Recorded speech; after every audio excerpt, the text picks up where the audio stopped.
are the things that build a healthy culture. But you also asked me, how does trust play into it? So in our world, we have this little house model.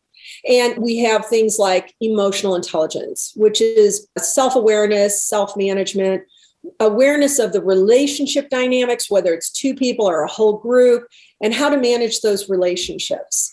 And it's things like personal responsibility and how do you have intrinsic motivation and how do you distribute this kind of information to everyone.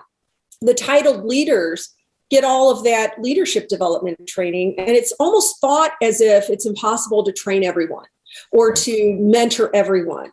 And that's about as crazy as saying we can't all have a cell phone.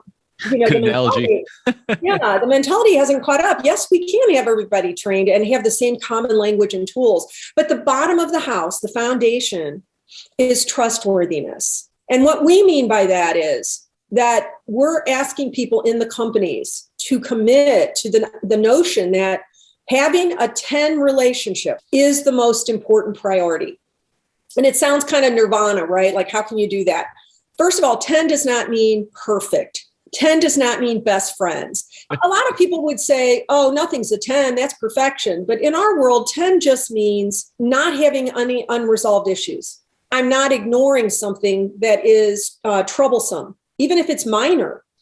So most people are not making that a priority. They're not even asking themselves, am I at a 10 with everyone? Because it's a new behavior that needs to be conditioned in us.